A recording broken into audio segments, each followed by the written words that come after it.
Hello, creative people. Welcome to Creative Conversations. My name is Hala Citron, and we are so happy that you have chosen to spend this hour with us. So, a little background: I am owner and founder of I Am Creative and Express Yourself Publishing, and I am on a mission to expand the definition of creativity beyond a pencil and a paintbrush and to empower people, especially adults, to own their voice and talents that come in so many different forms. So I created this space to talk with people with all different kinds of jobs, hobbies, and interests, and to have conversations about experiences and perspectives, all centered around three questions. One, how do you define creativity? Two, how do you incorporate it into your life? And three, why do you think that it's important? Then we have a free flowing conversation and we see where it goes. So I have had the opportunity to talk to so many different kinds of people. I spoke to musicians, Reiki masters, mediums, doctor, lawyer, physicist, biologist, real estate agents, and so many more. And these conversations explore the reality that creativity is not cute, it is necessary. People define creativity as their soul's essence, courage, imagination, basically all that we are and want to be.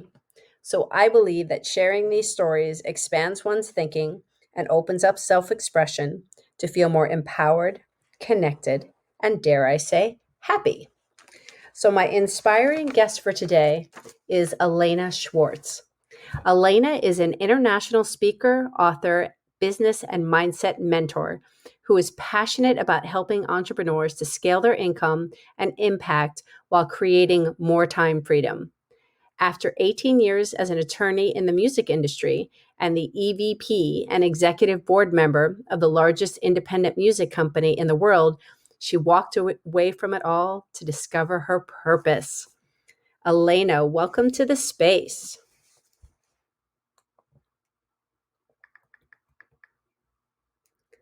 I'm going to find out where she is. I am not sure where she is.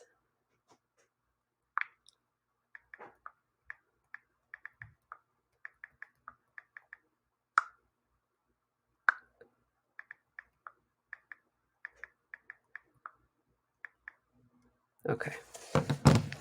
There we go. She's here. So, Alaina, press the call-in button next to the creative. There we go. Hi. Hi. How are you? You scared me for a minute there. I was like, where is she? Oh, I actually had the page open and it wasn't showing that you were live. And so I thought, oh, let me go out and come back in and see if that worked. And that worked. And it worked. Well, I am glad you are here. Me too. Me too. Great to be here with you, Hollis. Well, thank you, Alaina. So after giving like a little snippet of who you are, why don't you tell people, give them a little bit more information before we dive into the questions? Absolutely, absolutely. And this is going to relate, I think, to one of the questions that you're going to ask me. I started out as a lawyer in the music industry for 18 years in New York City, very successful practice. And my career culminated as the executive vice president of the largest independent music company in the world at the time. And when I got to that level of success, I was actually never more miserable. I mean, from the outside, it looked like I really had it all. You know, great 2-bedroom apartment in Manhattan, awesome relationship, traveling to exotic locations multiple times a year. But I was really miserable and it started to make me very, very physically ill. And I walked away from it having no idea what I was going to do next and smacked right dab into what I call a dark night of the soul, which is, some people might say it's a midlife crisis, but it usually, first of all, it can happen at any age and it usually births purpose. And that's what it did for me. And in the process of understanding that I needed to walk away, that really what was happening was that being a lawyer was my parents' agenda. It wasn't mine. And looking to discover what my purpose was, I just giving up my identity, moving out of New York City, all kinds of things. There was a confluence of events that led to this dark night of the soul. And I was in a really deep, dark place. And I started to learn tools and techniques that helped me rewire my brain and understand the nature of reality in a very different way. And from there, my purpose was birthed. I mean, obviously, it was always in me. I just wasn't able to see it. But through that, I was. And it helped me understand that it was melding the business acumen that I had for those 18 years with this mindset piece to help entrepreneurs really scale their business in a sustainable way. Because I've lived that 60 to 80 hour work week, and I really wanted to build a lifestyle business. And I know that most people go into business to get out of the corporate lifestyle that they had, but to live their purpose, do what they're passionate about, but they don't anticipate having built another job for themselves that they've trapped themselves in. So my purpose is to help liberate people to be able to give their gifts to the world in a greater way that's actually sustainable. Whew. Okay. Well, with all that, my first question is actually, when you were in New York City, did you have windows? I did. I actually had windows in both my office Wow. yes, I know, in both my office and in my home, multiple. I had a balcony in my apartment. Oh my God. See, New Yorkers ask, when you say where you live, they say, well, how many windows do you have? Do you have light? And I had light, windows, a balcony, a storage space, and a parking spot. Holy crap. You were living it big, man. I know. That was the most important question out of everything that you just said. No, but I mean, seriously, this living in New York, it really does. That is a real question. And we lived in an apartment, not to get into one of our apartments had 3 windows, 2 that faced air shafts and 1 that faced an enclosed courtyard. So the only way we could tell what the weather was by looking at the reflection off the building across the way. Wow. I understand that. I had much bigger views. Yeah, much bigger views. Which kind of interestingly enough goes with this whole thing of lifestyle and what you actually really want. So words that you mentioned in there were, which I'm looking forward to covering, are identity, this deep dark place that you mentioned, but then with that is, you come to the light, and this concept of understanding reality, what reality is at that moment, because reality changes and it's our perception of things. So I'm excited to dive into this. Awesome. These areas. So this is going to be fun. So I want to welcome the people here live. Thank you so much for being here. Any questions or comments, please feel free to put them in the chat box where we can see them and we can communicate that way. So, okay. So Alaina, we're going to do a would you rather before we dive into the first question. So here we go. Okay. Would you rather be a famous movie star or a member of your favorite popular music group? Ooh. Okay, I'm gonna have to go with, oh my gosh.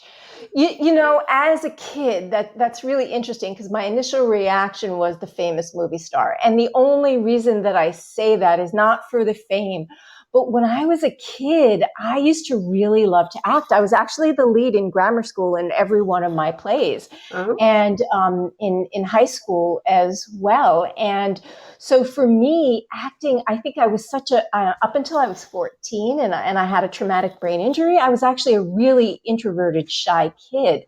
And I think that acting was a way of me expressing, my inner life in an outward fashion. So I would have to go with that. Oh my gosh, there was so much in that. Wow. Wow. Wait, so I have to ask if I can, the traumatic brain injury, what happened when you were young? At 14, I had an accident and it caused a traumatic brain injury. And I literally had difficulty thinking, forming sentences, walking straight. I really owe a great deal of gratitude to my mom because my mom was told by a neurologist that it would be permanent, that I would constantly have, this would be my new normal. And my mom didn't believe it. She said that she saw indications from me that I was really in there. And we didn't know about neuroplasticity back then, but my mom essentially helped me rewire my brain by giving me puzzles and throwing balls till she said the day that I caught a ball, she knew I was really going to be okay. Oh my gosh. And so it's amazing because that's actually what I do with my clients is help them rewire their brains. And so it's come full circle for me, in my life, which is pretty fabulous. It's pretty fabulous. And oh my God, your mom is a rock star. Total rock star. Yes. She is. It's yeah. Isn't it great when you can you have an advocate that's just like, nah, I don't accept that answer. Like I see something different and I don't think that's the way it's going to go. Yes, yes. And again, we didn't even know about the brain research back then, So the fact that she just went on her gut instinct and her love, and devotion for me is pretty spectacular. Yeah. Our daughter had 4 years ago now, she had a procedure where she had to have both of her jaws broken and reset and all this stuff because of the position of her jaw and how it's kind of affected her in many ways. And I guess I don't know. I guess I'm just bringing it up because it's as a parent, when you advocate for your child, sometimes you're not ready to hear things. And Mm-hmm. we went to many people, but this one person said, "Oh yeah," without even he said she's going to need this surgery. And I said, "Well, how do you know?" Like, Mm-hmm. you just look at everybody and say that. He goes, "You're not ready to hear this, are you?" I'm like, "No." So I was back there in about 2 years. I was like, "Okay, I'm ready to hear it now." I totally relate because my son had a type 3 malocclusion himself. And my former father-in-law was a dentist who said he was going to need the surgery. And I'm like, I'm not buying that diagnosis. I don't agree. I don't agree. And he didn't need it. He didn't end up needing it. We found somebody Oh, who actually could manipulate his jaw and move it without having to have the surgery. So so I was right. there we go. You were right. Yay, you. Oh my gosh. Okay, this is going to be good. Okay, so Alaina, how d- Yes. how do you define creativity? I want to bring it again that full circle. When I was a lawyer, I was so left brain and analytical that I viewed creativity in a very different light. It was like, okay, people who are creative and, drawing, art, writing, whatever, my creativity showed up in the kitchen. I've always been an amazing cook. And I thought, oh, this is my creative expression. This is how I show my creativity.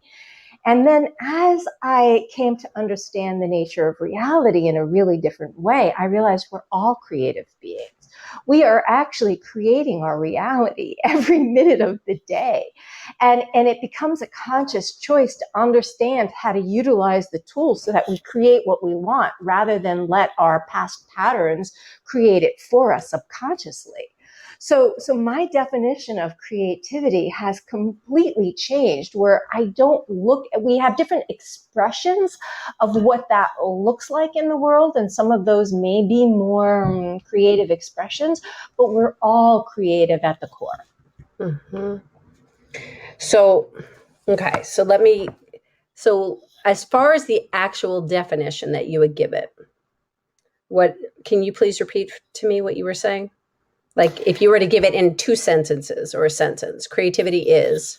Creativity is the ability to create your reality moment to moment in the way you choose. There we go. Create your reality moment to moment Mm-hmm. in the way that you choose. So if we take like a little time travel back to you being a lawyer in your lawyer days, with the lens that you have now, how would you have described yourself as being creative then?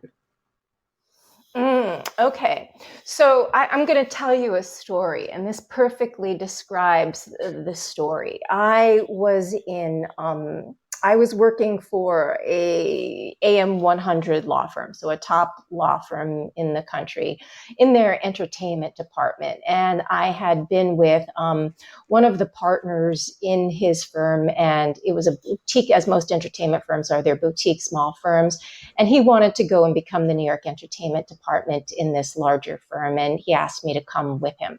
And I wasn't a full-time employee. I was actually filling a hole. His partner had left, and he needed somebody to fill the hole really quickly. And I just stepped in, and we didn't even know, where that was going to go. Excuse me. But in the process of that, I did not want, it was so clear to me that I did not want to work in that corporate environment. And he basically gave me an ultimatum: either come and stay full time. He wanted me to be there full time, or you're going to have to leave. And I said, okay, see ya. Right. And I had no idea what I was going to do next. And I remember saying to my husband at the time, I've never been without the next thing. I've never just gone into the unknown without the next thing. And he said, take some time off. You've worked really hard. Take some time off and figure it out.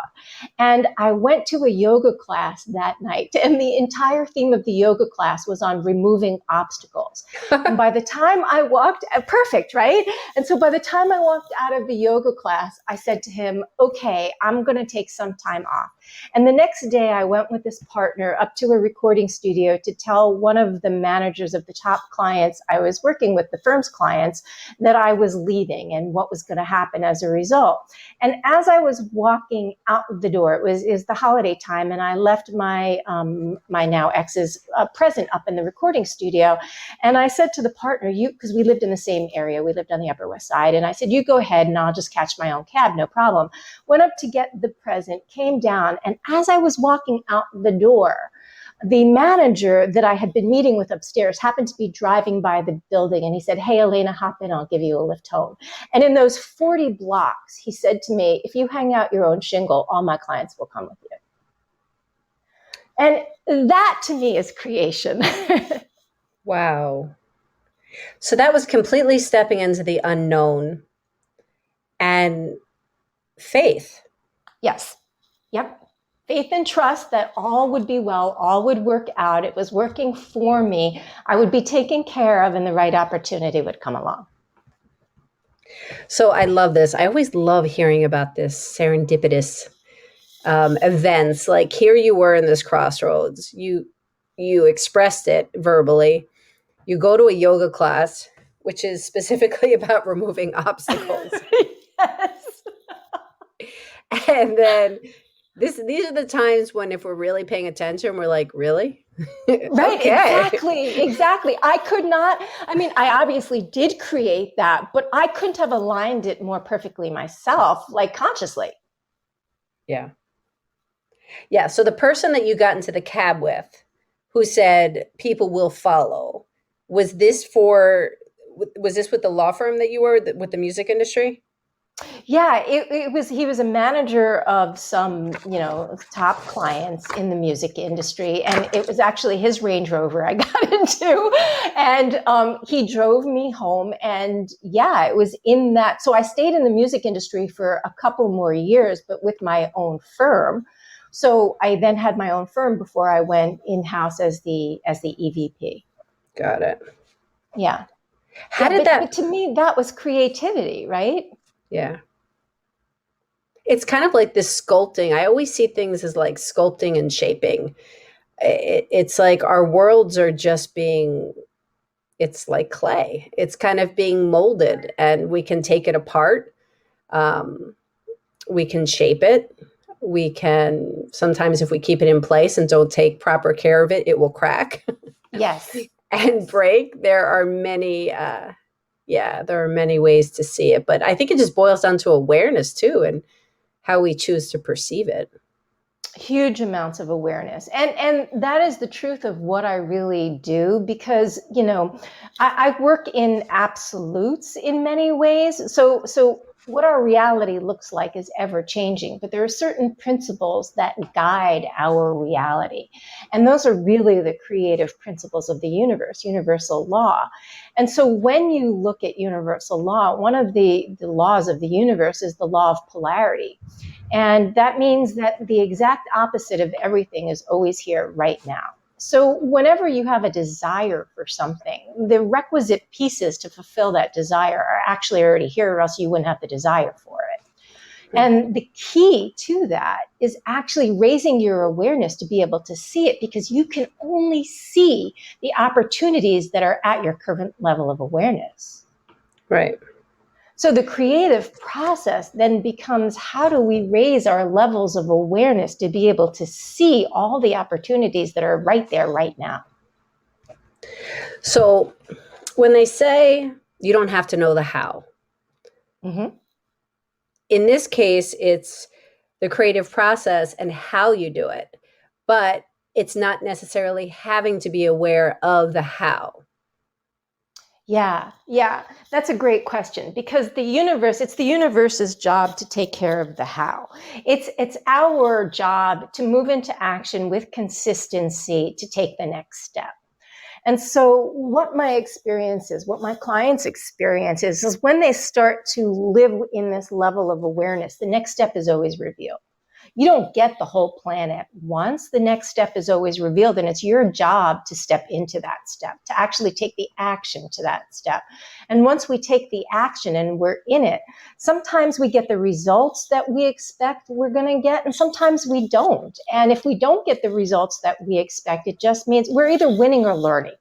Right? Mm-hmm. That's the bottom line. We're either winning or learning. We're either getting the results that we want, or we're learning some valuable piece of the puzzle that we need to put the next piece in. So we have, like you build a puzzle, right? I love this creative analogy. You build a puzzle, and what do people do? They tend to look for the flat pieces along the border first. And once you fill in the flat pieces, then you could start adding those pieces in. Sometimes you have to learn where the next piece goes first before you can fit it in. I love that. Winning or learning too. That's amazing. Yeah, we're Thanks. either winning or learning. Yeah, that's going to Mm-hmm. be a little mantra going on today. That's Thank you for that. Wow. Yes, and that's amazing. We have to step into the next one as it is revealed. Yes. Yes. Whew.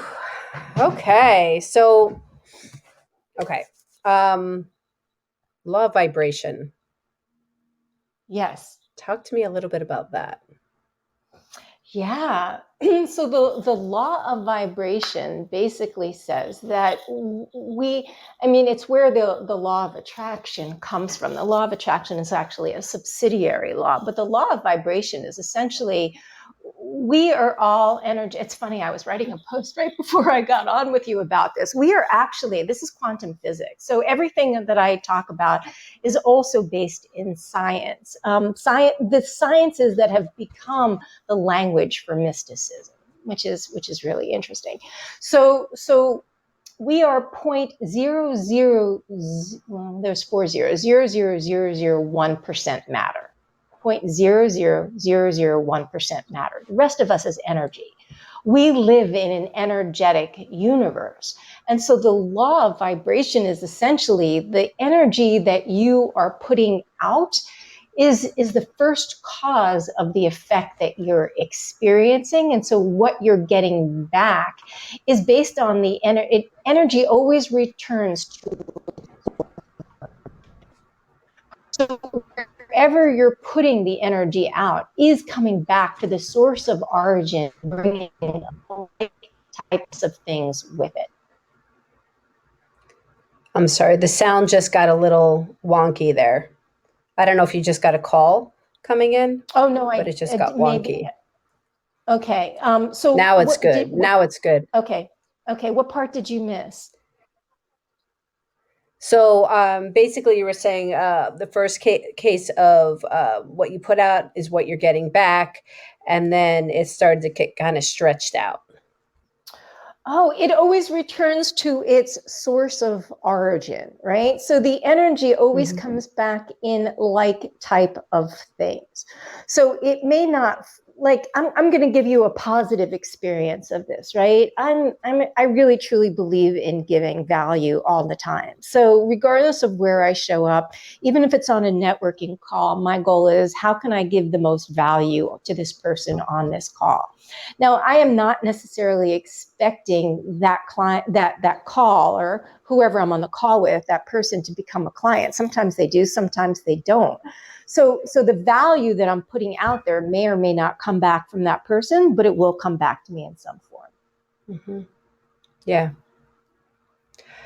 What I've learned so much about law of vibration, I think it's beautiful. And I think I appreciate that actually more than law of attraction, because I was just actually on a podcast talking about this yesterday. And I feel like that's such a heavy handed word, or it's just, I feel like it's heavy handed, law of attraction, because I feel like, I know that I can beat myself up about things because I'm like, well, I'm thinking it, I'm doing all these things. Why aren't I getting it? But I believe that that law of vibration and actually where your belief is and how you're feeling has more of an impact than that word law of attraction. Yeah, yeah. And the other thing I have to say is the thing that you just talked about is so common. I see it in all my clients. I love to use analogies. I think people can really relate to analogies. And what you just described is you planted a seed, you watered it, you got and made sure it had ample sunlight, and you keep digging it up to check if it's growing. Right. Yeah. Right? Yeah. So, so that's what people are doing and not realize that's what they're doing by asking that question, like, I'm doing all the right things. Why isn't it happening yet? And that is the biggest thing that I see as an impediment for high achievers is they feel like they're doing all the right things, but they're not seeing the results yet. Right. I love And it. there's a variety of reasons for that. Yeah. That's a whole other thing. But yeah, it's Mm-hmm. true. Can't keep digging up the seed. It's not going to grow. Right, exactly. And if it has started to get roots and it's really starting to grow, but you dig it up, then you end up killing it. Yeah. Yeah, I don't know if this has anything to do with it, but I think it's just a funny story, if anything. Terms of endearment. Who has seen Terms of Endearment here? Which they mark as a comedy, which I don't understand that. Yeah, I don't understand that either. But that first scene where she's checking on her the baby, and she keeps Mm-hmm. checking to see if it's breathing, and she keeps walking in, and she's just like checking, and then that's all you see in the beginning is in and out, in and out. And then you hear the husband in the background saying, honey, it's called sleep. It's called sleep. Leave her alone. And then she shakes the crib. The baby starts crying and she goes, that's better. And she walks away. Which I did to my children. I have to say, I will admit, not the best parenting technique. But yeah, with my daughter, as my son didn't sleep until through the night till he was 2. She came Yeah. home and slept the first night through, scared the shit out of me. I just kept checking on her. That I didn't love that happen. story. That didn't happen again for a long time. Yeah, kind of that seed got pulled up to the surface. So anyway, if anybody has done that, not one of my proudest moments, but yeah, put it in the chat below.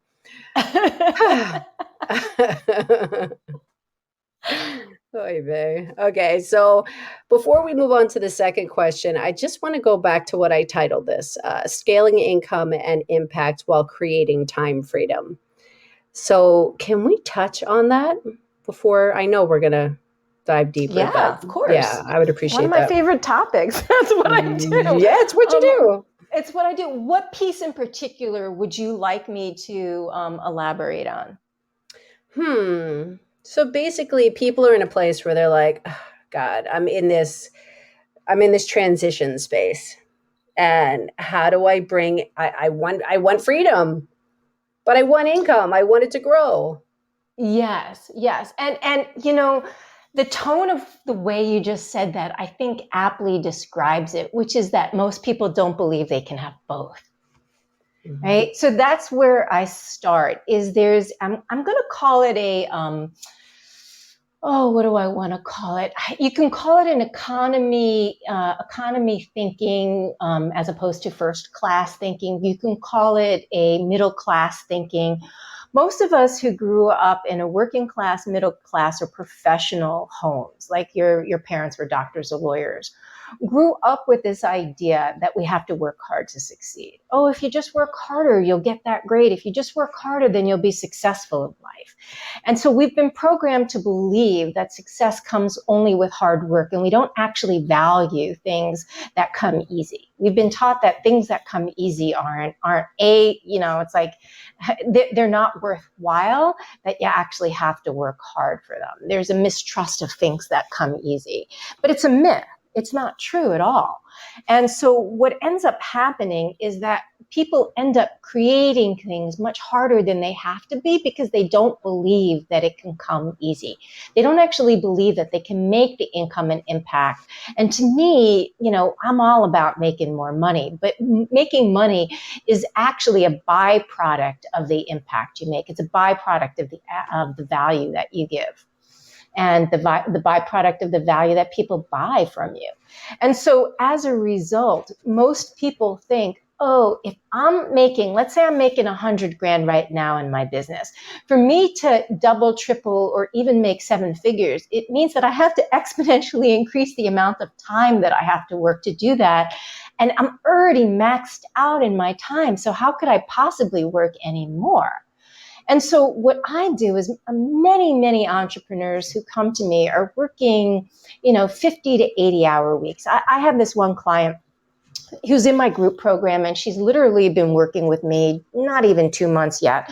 And she was working 56 hours a week. That's what she calculated.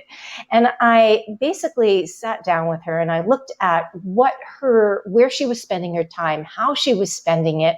And within 1 week, we cut 21 hours off of her work week. Oh my gosh. That's it. 21 hours off of her work week. Actually, the first week she went down to, I think 40 hours. And then the next week she went down to 21 less. So she went down to 35. And she was like, I never believed that this would have been possible, especially because most people, the way that they have you, when people help people scale businesses, when coaches and mentors help people scale businesses, they usually do that by saying you have to have a team to help you work less. But I look at it from a very practical perspective. I mean, I was a lawyer. I have this very practical side of me. How are you spending your time? What should you be spending your time doing? And also from an energetics perspective of how does your day flow? Where would it be better for you to be doing these things in your day? And just from doing that, without even having her hire another team member, she was able to cut off 21 hours a week. Now we're talking about the next team member who's the right person for her, for her to scale to the next level so that she can cut back even more, or not even cut back more hours, but like literally double the amount of clients she could take in the same amount of time. Mm-hmm. So are you finding that, like in this scenario, are people doing these repetitive things? Or are they just putting like miscellaneous stuff where we're almost kind of like chasing our tail and Both. So most people tend to be really busy. Like if you asked people if they were working hard, most people are working really hard. I mean, there's a handful of clients that I've had that aren't, but most people are. And what they don't realize is that busy is not productive. They've actually done studies, Hollis, that say that the average person who works 8 hours a day is actually only productive for 3.5 to 4 of those hours. So what's going on with the other amount of time? There's distractions, there's multitasking, there's working on things that aren't important. Most people are actually subconsciously avoiding the things that they need to do to move their business forward the most. They don't realize they are because they're really busy. So they'll tell you they're working really hard, but they're not actually working in the types of activities that would have the biggest bang for their buck. Mm-hmm. Yeah, totally understand that. Recently, I saw just kind of inspired me with this Google Calendar and time blocking and putting everything in there, including when you're going to eat, when you're going to exercise, when you're going to like everything, when you're going to make your phone calls. And I found it very helpful, and I can make it colorful, and I can make it, and I've just found it to be a much better use of time rather than sitting there being like, okay, what was I going to work on?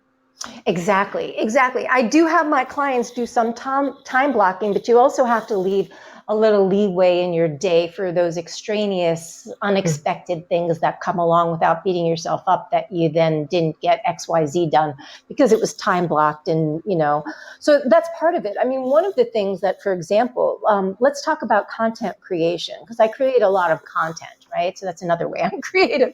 I create a lot of content. And I'll tell you a funny story about that if you're interested. Of course. But okay, so let me just say this one other piece first, and then I'll go back to the creative content piece. So when I look at creating content, now you can create video content and you can create like written content. There's a variety of different kinds of content you can create when you're talking about, creating content for your business, for social media. And one of the things that you can do, I suggest, for example, if you're doing videos, I don't necessarily suggest scripting out the entire video, but having bullet points of the things that you want to talk to so that you're following, the thread that you want to follow in your videos. Now, writing takes one area of the brain. Recording the video takes another area of the brain. So I would have my clients do all of their bullet points for their video in one, time block, and all of the recordings for their video in another time block, so that you're using the same areas of the brain. So that you're actually literally doing like-minded activities together. And then when you do that, it frees up a lot of time. I love that. Yeah, but also there's another piece to that, which is so many people don't realize how much of the day they spend in stress, some form of stress in the stress response. And when you're in your parasympathetic nervous system, when you're in that fight, flight, or freeze, even if it's a mild case of it, it literally shuts off your creativity. You cannot access your creativity. So everything that you have to do takes so much longer to do. And when you learn how to get into your parasympathetic nervous system, to get into a more relaxed state, then you can move into flow. And so a big part of the way that I help my clients scale their businesses is by learning how to get in flow on demand, which actually goes back to my story, because 3 years ago, I had a coach who said to me, "You're not posting enough on social media. You need to write more posts." And I was like, "But every post takes me 2 hours. It's extremely painful for me. Like, I've got all of this stuff going on in my head, but getting it out onto paper or into my computer was like really painful." And so what I realized is that if I focused on the things that made me feel like got me out of my head and into my body, because we spend so much of our life from our necks up, that if I got out of my head and into my body. So the 3 things for me that help me do that is actually coaching. I'm really present when I coach, dancing, and meditating. And so before I'd sit down to write a post, I would literally get up and dance for 5 minutes. I'd sit down, and I went from taking 2 hours a post to taking a half an hour a post. Yeah. I love it. It's so true. You're making me think, like, being an art teacher for 30 years and teaching in many situations, a lot of it is meeting people where they are and listening to where they are. Because you get a lot of pushback, even with kids starting at a younger age. I don't know. I don't want to be here. I'm into sports. I'm into this. I don't want to be in the art room. And then you get that from adults as well because of, all of our life that we've been through. But it's so much about, okay, well, you don't see yourself as being able to draw this, even though I would kind of focus on not drawing so much because so many people have so many walls against it. I'd be like, oh, okay, so you like sports? So what's your favorite team? Oh, Cowboys. What color are their outfits? Blue and silver. Oh, so what if you did something using the colors of the Cowboys? Or what if you created your own team? And you could then design your own colors, their own outfits, their own this kind of thing. And then they get excited about it. Then they have some kind of investment in it. I love that. And then their walls come down, and then they're more open to hearing other things because it's not immediately a defensive of, I can't do that, where it's a stress. Yes. But they're more open because they found that they could be successful in a part of it. And then they're like more willing. Yes. They're more engaged. You're speaking to their interests. So I love that you do that. which, in certain ways is what I do with my clients, because they love what they do. That's why they're doing it. They Right. just don't understand how to do it at a different level. And as you said, it comes from all of that programming that we've had mostly before we were 7 years old. And I think it's a very important point to realize too, that when you realize what your strengths are, so you said coaching, you're very present, dancing and meditating, and you do that before something. I think it's just, I love sharing that with people, to be like, I mean, before honestly I come on a podcast, I play music and I dance around. And because it feels Love it. good, because I want to move my body, because I'm going to be sitting for an hour, but I want to move my body. I want to just hear something that lifts up my vibe. And I want to scream and sing out loud if that makes me feel good. Yeah, love that. Love that. And it also then opens you up for more possibility. It opens you up to allow yourself to be more receptive, so that it's not as rigid, like when when you enter the podcast space. And then in terms of having a conversation, it's a much more open conversation. Exactly. Okay, so we're getting close on time. So we're moving to the second question, which is some things that we've mentioned, but going to expand it a little bit more. So again, I want to welcome the people that are here live. Thank you so much for being here. Please feel free to put any questions or comments into the chat box where we can see them. So incorporating more creativity into your own life. I know that you said cooking is one way, obviously through what you do and through your coaching and everything. Anything else that you can mention that it enters your life in that way? Well, I write a lot of, my business itself, I feel like, is so creative. Like, I feel like my business is the perfect melding of right brain and left brain things. So much of what I do is get out of my own way to allow sort of, I'm almost going to say divine download to come through me and be present with my clients. And being present allows for so much more creativity. It really does. Like, being in the past and projecting your past onto the future, it just gets you more of the same results. That's like living Groundhog Day over and over again with Bill Murray. So true. It is. So being present is really where it's at. So I look at what are the things in my life that really bring me present. So I do a lot of journaling. I do a lot of meditation. I'm learning to play guitar right now. That's another way that my creativity gets expressed. But I do feel so much more creative in my day to day just because of the way my business is. I mean, I put up social media content 5 days a week on 3 different platforms. So that's a lot of content that I write, and that all, like, it's no longer painful. That's the key about it. It's like, I forgot, I didn't realize that I hadn't written a post for tomorrow, because I batch my content, because again, like-minded activities. And I didn't realize I didn't write a post for tomorrow. So I was just writing it, and I'm like, okay, this is awesome. Let's just do it. What am I going to write about? So it's more of a space of allowing, rather than, now, obviously I have a schedule, and what you said about, time tracking or blocking is really important, because when I schedule things, then it frees me up to be able to have some time to be spontaneous. When I don't schedule things as a single mom, then I don't get stuff done. Mm-hmm. So I schedule a lot of my day, but I also allow for freedom and flexibility within that schedule. Yeah, I think that's key, to be able to, so like you said earlier, you don't beat yourself up about it. And berate yourself, because that does absolutely nothing. But it's kind of also knowing what's going on. And I like how you're talking about batching your content. And a mentor that I have, she said, which has just really helped me, that she sets her timer for 20 minutes, which is how long it's going to take to write a post. And talks a lot about getting personal. Your people want to know you. They want to hear your story. They want to know who you are. So it's kind of being vulnerable and taking off the layers so people can know you. And the pictures that you share, pictures don't necessarily have to relate to the story, but they're taken by you. it's just kind of opened up to this whole different way of thinking. And I feel like for me, when I've become more vulnerable and exposed these things about myself, I'm like, whew, that felt really good to share that for me, like it doesn't have to be for somebody else. Yeah, for me, it's like that whole working from the inside out instead of the outside in.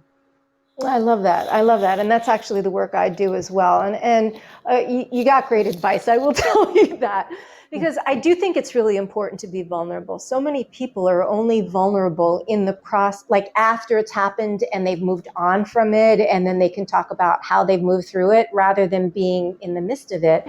And I put out a post a couple of weeks ago. I'm actually dealing with Lyme disease and co-infections.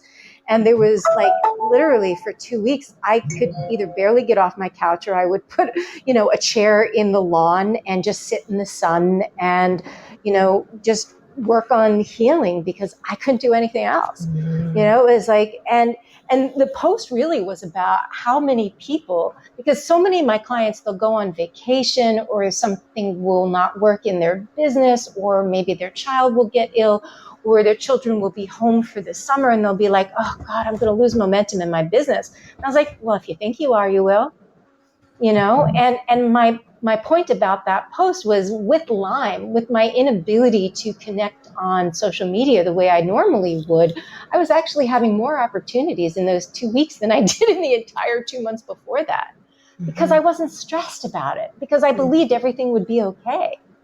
Right. Right. Wow. I just have to say, I'm sorry that you're going through that. You are like the third person lately I've heard that with Lyme, that's what they're working through. Yeah, this year I live in one of the highest Lyme areas in the country, and this year almost everybody I knew had Lyme. Mm-hmm. Whew. Oh my gosh. Okay. So we're getting to the top of the hour. And as we do that, the third question, which we'll roll into, which is kind of like everything we've been talking about, but just kind of putting it in a nice little box. So why is creativity important? Wow. Okay. So creativity, I'm trying to think about how I want to say this. I truly believe that everybody was encoded with a purpose. We were born with a purpose. We were born as an expression of the divine in a bigger way. And when we don't express that, the expression of that purpose is the creative process. The expression of our life purpose is the creative process. And when we don't express it, we feel like we're dying inside. Hmm. It literally feels like we are drying up, and in many ways we are. Because if we're not growing, if we're not expressing what we came here to express, then there'll be this constant level of discontent.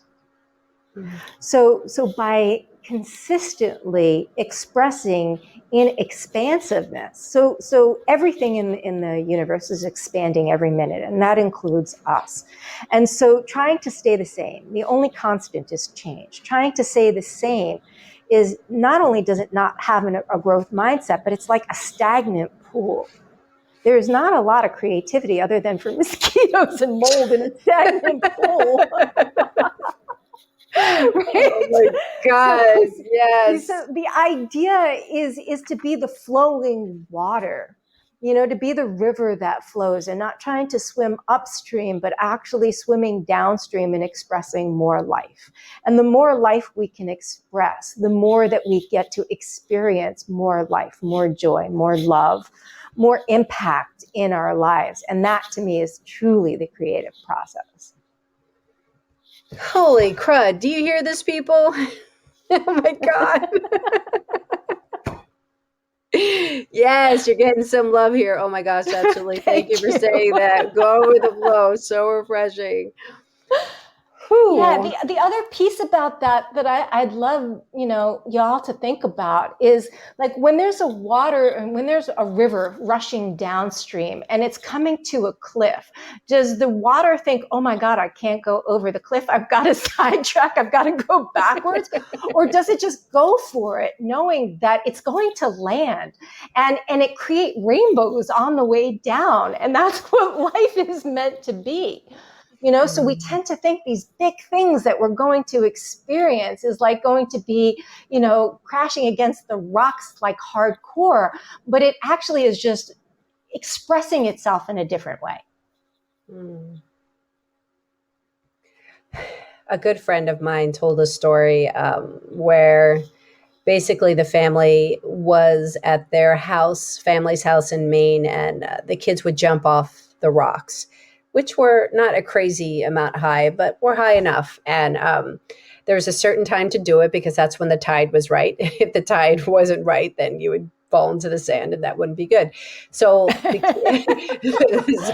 the kids were jumping and she was taking pictures and they were like, Mom, we have to jump. And when she tells this story and she was like, no, no, no, I'll take pictures. And she was like, the inner voice said, you know what, you have to jump, because if you don't, you are gonna like question yourself and be like, why didn't you jump? And she did. And she said her life changed at that moment. Yeah, I so relate to that. Right before COVID, I was at I guess you could call it a kind of poetry slam, but it wasn't poetry, it was storytelling. So a story slam. And I went with a friend who wanted to tell a story that night. I didn't even know what the theme was, but I started to hear some of the people speaking. I was like, I have to tell a story. And I went through that same process. No, I'm not going to do it. I'm not prepared. I didn't think about this. I didn't even know what the theme was until I got here. I'm not going to do it.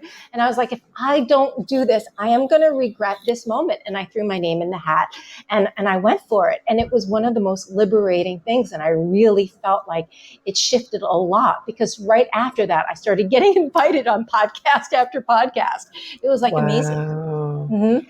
Was your voice all crackly? Were you sweating? Were you like Oh, shaking? totally. Yeah. Totally. I was like, I have no idea if I'm even making sense. And was what's coming out of my mouth even making sense? People came up to me and they told me it was one of the best stories of the night. And I was like, I don't remember it. Like, I was just like, I was shaking. My knees were shaking, of course, the whole 9 yards. But I think it's so, yes, these are the moments. It's kind of like when the spotlight is so on and we are just scared to death and we have no recollection of it. I Mm-hmm. think that's really a higher self download. It's just kind of like, whew, God, talk about freedom. Yes, yes, that's liberation. And that's the river going downstream. That's liberation. That's what we get to experience. We get to experience the truth of who we are in our most liberated self by going downstream and stop trying to swim upstream. When my son was about 6 or 7 on XPN, there's a kids story hour. I don't remember her name right now, but she's amazing. She's been doing this for like 25 years. And she'd have kids call in. So there was a question of, what animal do you see yourself as? So my son wanted to call in. We went through this whole thing of, he wanted to, he was scared. He wanted to, he was scared. We got through, he hung up. It was just this whole thing. and it became like I was coaching him through this. I'm like, Jared, it's gonna be okay, babe. It's gonna be okay. And he was like, no, I can't do it. I can't do it. So anyway, long story long, he gets through and he's just kind of like, it was just took a lot to get there. And he gets through and she says, so Jared, what kind of animal are you? And he goes, an eel. And there's a pause, and this is like totally my child. She goes, well, Jared, I have to ask, why an eel? And he goes, because I'm shocking. I love that. Oh my God, that's awesome. Which is totally awesome. But besides loving my child and all of this, but I tell that story because, like you said, it took a lot to get him there. If I wasn't there being like, come on, Jared, you can do this, he would have given up, but he really wanted to. Right, But right. he was scared. And what ends up happening is when we don't go for the things that we want, when we don't go for it, it chips away at our self-esteem. right? We think less of ourselves because we didn't go for it and we really want to. So putting ourselves out there is such a key part. Like people want to make an impact, but you can only make an impact if you're willing to be seen. Alaina, can you please tell people how they can find you? Of course, I would love to. So, the biggest way to find me, I would say the easiest way, of course, you can go to my website, which is at www.alainaschwartz.com. But I hang out on LinkedIn the most. So I'm on all social media platforms, but the depth of content I have the most is on LinkedIn. So if you'd like to know more about what I do, you can definitely come check me out by just typing my name, Alaina Schwartz, Schwartz, and I'll come up and you'll be able to, I try to offer as much value as I can. So you'll find a lot of, great, valuable content. I so appreciate you taking this hour to chat with us. Oh my God, my pleasure. It's been an absolute honor and a privilege, Hollis. Thank you so much for having me. So much fun. Actually, before I give my closing, is there anything else that you feel like you need to share before I go into that? I would really just say that like I said about this purpose, like you were built for this. You were made to do this. Like don't hold yourself back. Your life will be so much more fulfilling. The number one regret of the dying is not having gone for what they wanted. They never regret anything that they went for that didn't work out, but they regret not having gone for their dreams fully. And so my purpose is to help make sure that other people don't end up in that position, because you never know when that day is going to come. And so being able to live each day to the fullest of who you are will bring so much joy and satisfaction in your life. And if I can be there in any way to support that, it would be my honor. Yes. Yes, yes, and yes. Step into your purpose. You were made for this. Oh my gosh. So this space is all about inspiring each other, sharing these stories, and connection. So please follow, and share so we can lift each other up and share these stories, because I believe with my heart that we have always needed this, but we need it now more than ever. More than ever. Mm-hmm. More than ever, this connection. So much goodness. So I appreciate you being here live, catching the replay. And I wish you a good morning, a good afternoon, a good evening, wherever you are in this world, and look forward to speaking to you soon. So goodbye, everybody.